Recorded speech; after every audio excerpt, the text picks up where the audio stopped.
Welcome to Rhythm and Roads Las Vegas. I'm your host, Joshua Jacob.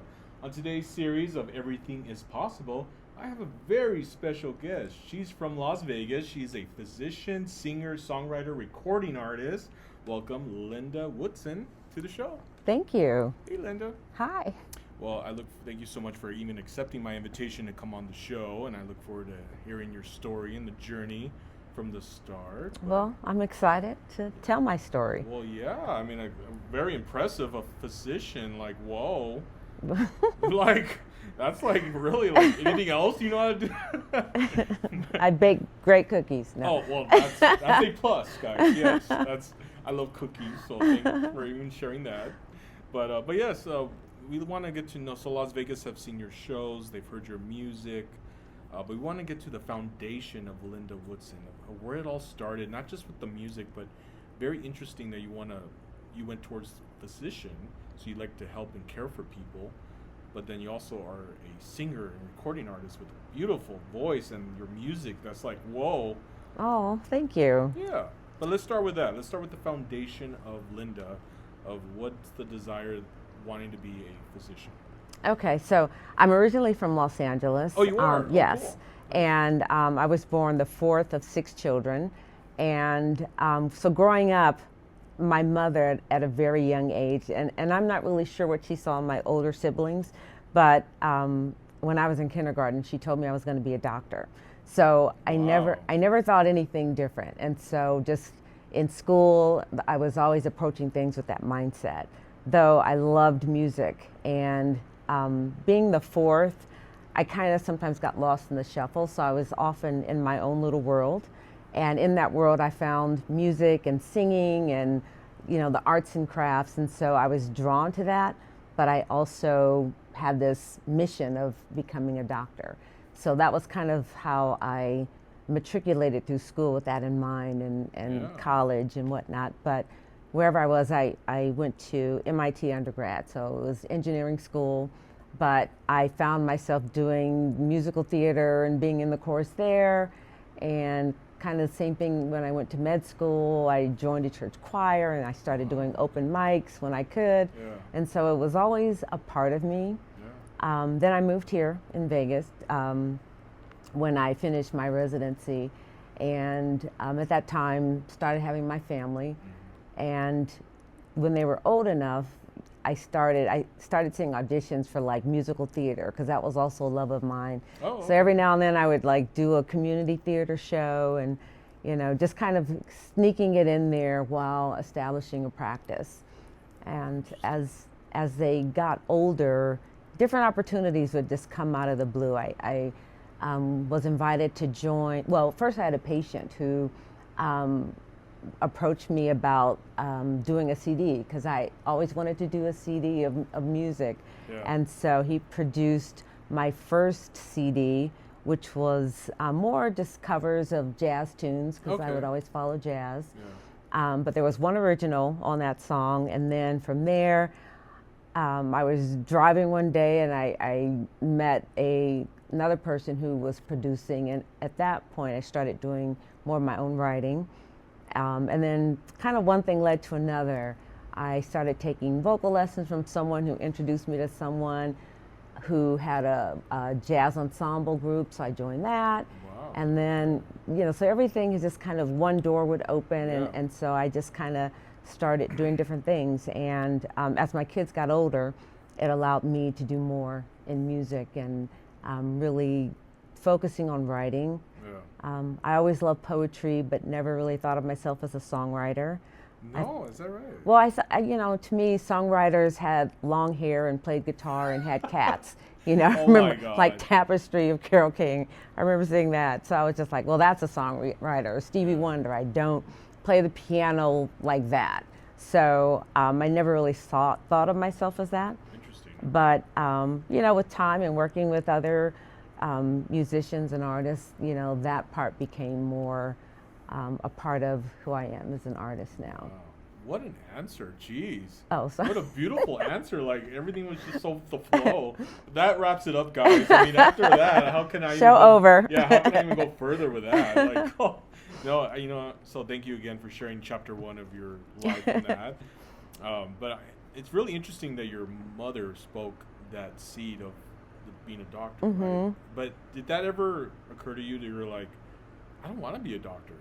Like when she first brought it up, when it was fresh, right? Because you said later on, yeah, you desired that, but then was it like, why a doctor? You know, I was so young, and I was that kid that was, obedient. My the sister just above me, she was kind of the wild one, and so I would see what trouble she got into. So I was like, it's easier for me to follow what they say or just be sneaky so that I don't get caught. So it seemed like it was a mantle placed on me, and so I never really questioned it. And she would say, well, you can sing later, but get your education. And she was from that generation where it made sense, to be able to take care of yourself. That was she had 4 daughters, and so she always said, you daughters have to know how to take care of yourself. And so by getting that education, that was a means, because you never know what's going to happen. So. No, yeah, and I'm actually glad that she brought that up, because it's very true. Have the foundation of like education, and then from there, you're discovering yourself with your voice, and then from there you're like, yes, I can pursue that as well, because I already have a foundation of a degree, right? So, yeah, that's awesome. I'm glad it worked out. Yeah, and so now with that point, your first, let's say your single or first show ever. This is where it gets interesting, which we all go through it, of the unknown, right? So the thoughts of what are they going to think my first single, or what are they going to think for my first show? Like, how did you overcome or just work with certain fears of certain thoughts that would hit you when you were starting, of what are they going to think of me? Now, I know you mentioned you were part of the choir, so you had some experience, but we all have those thoughts and those moments of the insecurities, the questions, the unknown. How do you go through that? Okay, so and that's very interesting, because that's kind of the flip side of my journey, because the music was always a part of me, but the more I did in music, the more I was surrounded by people who had been doing this their whole lives. And so, for a while, it was kind of like I had imposter syndrome, like, do I really deserve to be on this stage? And is that right? And so that, in the earlier years of performing, it was kind of like approaching it like I'm the doctor who sings. And it took a while to kind of let that go and just say, okay, that's separate. I'm established in that part, and now the music part, I have to embrace that identity. Because it wasn't like I never worked on my craft. I mean, I'd taken lessons and had coaches all along the way. Because I wanted to really be able to, sing well. If I was going to sing, I didn't want to just be a hack or whatever. And so that was important for me to develop that. And so just kind of the more I did, and just being on stage with other people who had been doing music their whole lives and had toured here and there and worked with these artists and stuff, I began to think, well, I don't necessarily have the experience that they do, but I certainly have something to offer. I have a unique voice. I mean, that was another thing, embracing my sound, because some people have, a very powerful voice and different skills, and mine is a little more mellow, and just really learning to embrace me and not trying to make myself sound like somebody else. Interesting, yeah, I get that. And then once you embrace yourself of just accepting who you are with that voice, it you feel very confident, and just like you're not trying to be someone you're not. So you can feel more at peace with yourself. Right. This is who I am, and I feel good, and you accept yourself. Right, because nobody can mimic you. Like you, and that's the great thing about writing songs too. It's like you have a story, you sing it your way, and no one can't judge you by comparing you to, well, Whitney sang it better. Like, well, she didn't sing this song. It's my story. It's your song, yeah. No, very true, yeah, and good point. Well, speaking of songs, you have an album or an EP, Meet Me Halfway? Okay, yes, Meet Me Halfway. That was the first CD that I did. Okay. And that one is mostly covers because along the way, Sarah Vaughan, Ella Fitzgerald, all the songs that, I love to sing at that point when I met the patient of mine who said, I'm a producer. And so, I just picked songs that I like to sing. And I had no aspirations for doing anything more than just like, well, I'll do the CD and give them away as Christmas gifts. Okay. And so, I mean, because that was like early 2000s, so we still had CDs. I still love CDs. Yes. Yeah. And so that's kind of where it started. And, from there, he kind of pushed me to do a little bit more. And I don't know that I was fully ready, but by pushing me and making me see beyond, here's your Christmas gift, here's my CD, it just opened up more doors. Well, I mean, a CD is a really great achievement. I mean, I don't have a CD. For those that have a CD, it's like, that's awesome, But yes, it does open bigger doors. And that said, is when it opens doors like that, you discover yourself in different levels. Wow, I got this CD. What else can I do? Right. What else can I structure in a skill and develop myself for my other shows coming up, So what happened after that with your first CD? Well, I was kind of, just, I didn't really think beyond that. Okay. And I think at that point,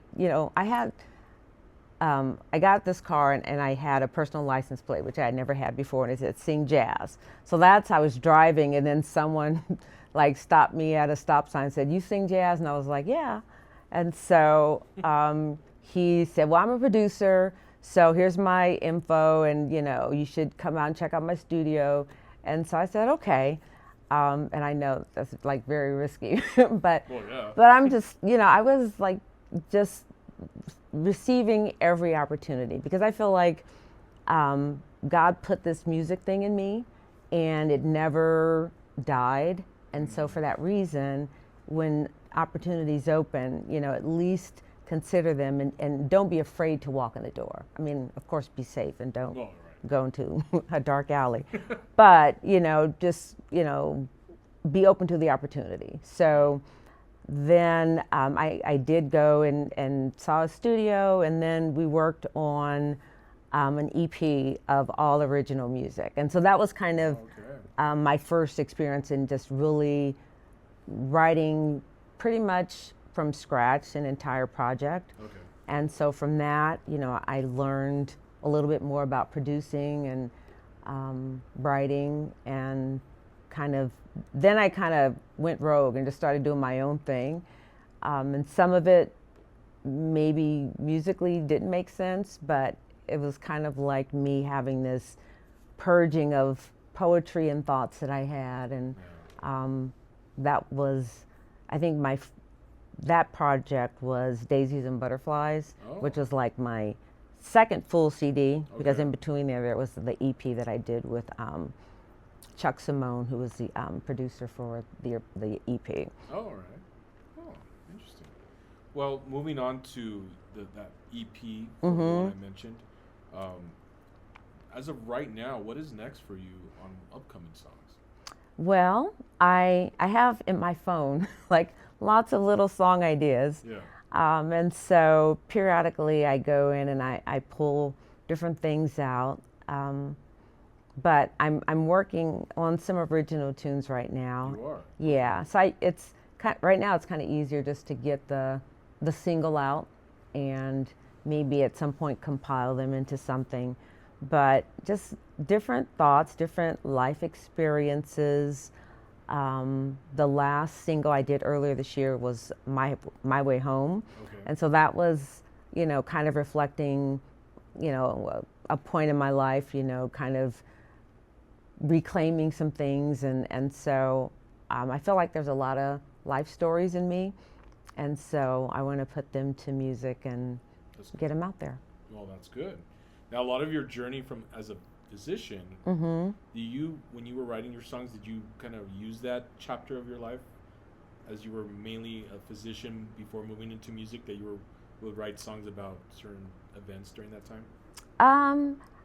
Well, maybe not fully. Okay.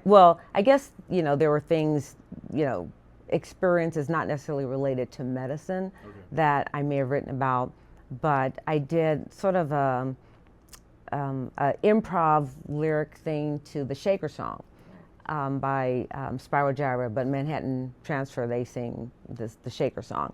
And so when I perform it, I wrote a little snippet about like my mother and how she made me go to medical school, and so Really? like Okay. instead of the solo section, I Yeah. tell that story. So sometimes if I'm performing that, I do that. Interesting. Okay. Yeah, interesting. Well, at least we have some music coming out in the future, right? Yes. Maybe a single. Yes. When do you see this coming out? I want to do it. I want to do it before the year is out for sure. I'm still tinkering with I have pretty much the lyrics, so I just want to get the melody down. Yeah. I'm also challenging myself with playing piano Oh. because I took lessons along the way, Okay. but always stopped before you can kind of cross over to where you can really play.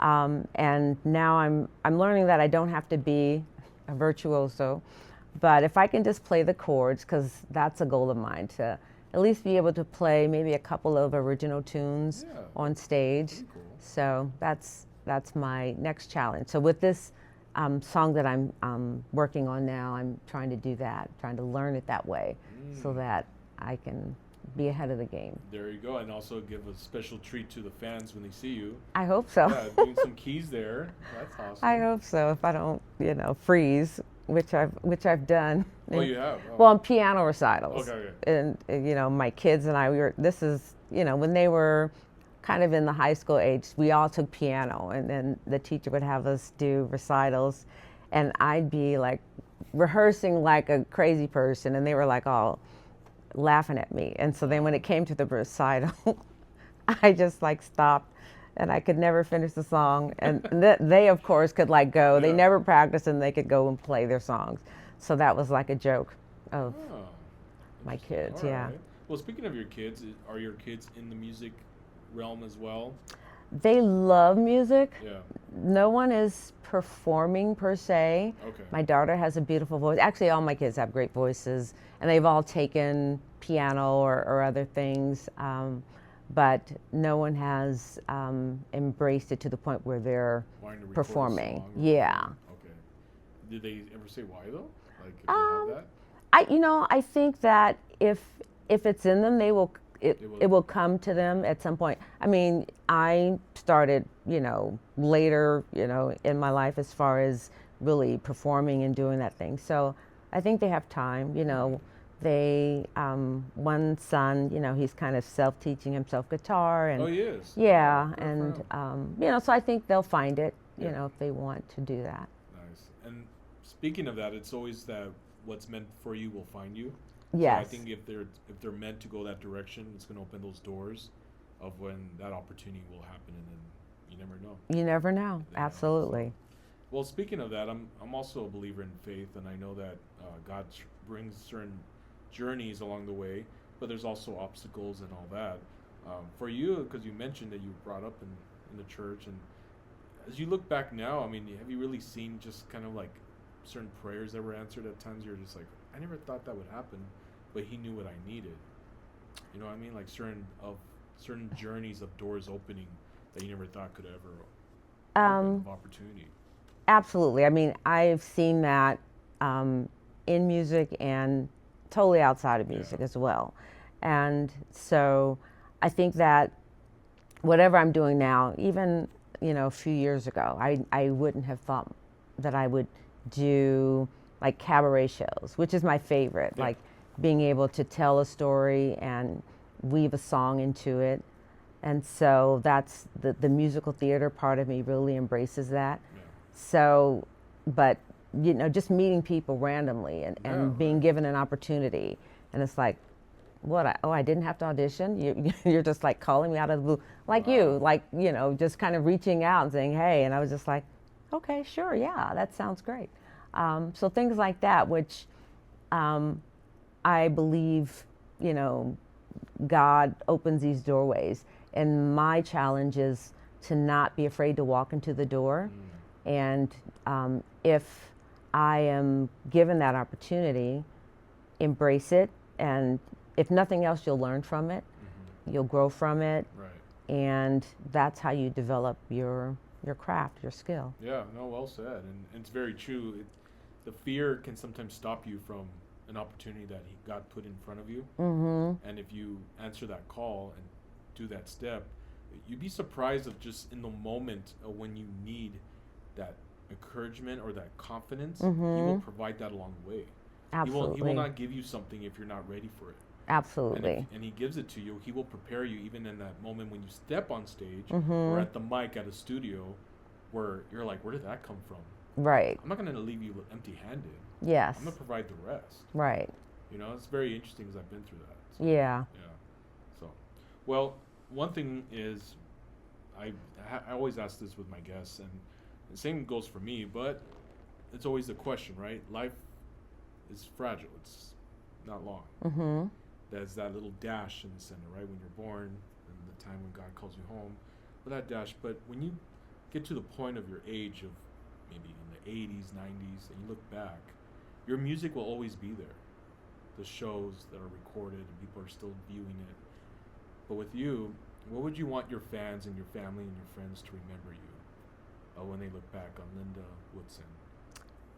One thing I would say is just not giving up on something that's in you. You know, if it's a dream, you know, there's no age expiration date on that. And if you have a story to tell, tell it. And it doesn't matter when, you know, if it took you this long to tell it, then it's a more seasoned story, you know, and hopefully the things that I hope that I'm an inspiration to my kids, that they will see that, you know, Mom, she was doing this way up until she was X age or beyond, or till the very end. And that with the things that I write about, that it touches somebody, that it inspires one person. If it does that, then I think that's what it was meant to do. So. Oh yeah, I totally agree. And the fact that for you to be a physician is definitely an inspiration to your kids of just how far you've gone through that chapter, not just with music, but that of medicine. You know, I guess that part of me, that not that I'm not proud of it. The music part was definitely more outside of my comfort zone. Okay. And so, that's kind of like the passion within me. So, you know, they've all either finished their education or just about finished, and that's kind of like me, like getting that part out of the way, but you know, embracing that other thing. And I feel like it all can be a ministry. Like now I see practicing medicine as part of my calling, but it's more of like a ministry in medicine where I don't just here take this prescription and go. It's kind of like, let me help you understand what's, you know, what this is in your body that's doing this. Why is your skin doing this? So that they can leave feeling empowered and feel like they've been listened to. And kind of the same with music. Just being able to let that thing out of me, inside me, and not perform, but just tell you something that maybe will make your heart feel something, that maybe will make you laugh or make you cry or make you remember that moment in your life or something. Well said. Yeah, and thank you for your answer earlier of what I asked as well. And knowing that music is healing to the soul, it works great for you because a physician with medicine and music, it's like both great worlds. Oh yeah. But yeah, thank you so much, Linda, for coming on to share your journey and you're definitely an inspiration to me.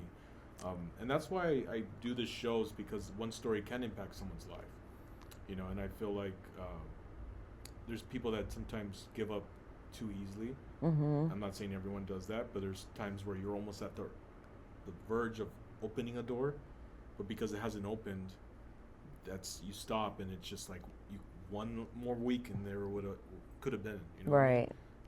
So it's just testimonies and stories like yours bring that light to other people to watch, to give them hope, to give them an inspiration to keep going, to be like, you know what, thank you for sharing that because I needed that. You never know who you're impacting. I hope so, yeah. So, well, for the viewers to stay updated and the fans on your music and follow you, what are your Instagram? Ms. Linda Woodson on Facebook and Instagram. I have a website, lindawoodson.com. Okay. So I list my shows coming up, and there's a couple of videos that I've done, and cool. they're also on YouTube as well. And I think it's Linda Woodson Music on YouTube. So. All right. And any upcoming shows in the future? I'm going to be at the Dispensary Lounge this coming Thursday. I actually have several private gigs, which is like a new thing now, yes. So I'm excited about those coming up. And I'm going to be doing a couple of events in Los Angeles. So that's cool. Los Angeles, good for you. So I'm excited about that. That's a new thing. Do you do a lot of more shows here in Vegas or more in LA? Mostly here, but I would love to go other places. I mean, I have a base in LA because I'm from there, so I still have family and whatnot. But, you know, have microphone will travel. I would love to go to other places, little, you know, lounges and stuff like that. So hopefully that's something that will open up. Well, hopefully. I wish you the best on that for Thank this year and your new music coming out.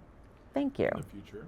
And guys, if you'd like to come on and share your testimony or story, my Instagram is Joshua Jacob Official. I believe every story matters. Every story can impact someone's life by watching one story or testimony for them to keep on going on a brand new dream that they're starting, resurrecting an old dream, or on the edge of giving up. And you just never know what one story can do in someone's life. So, Linda Woodson, it's been such a pleasure to have you on Rhythm and Rose Las Vegas. It's been my pleasure. Yeah. Thank you. And guys, this is Joshua Jacob with Rhythm and Rose Las Vegas. Thank you for watching. I will catch you on the next episode.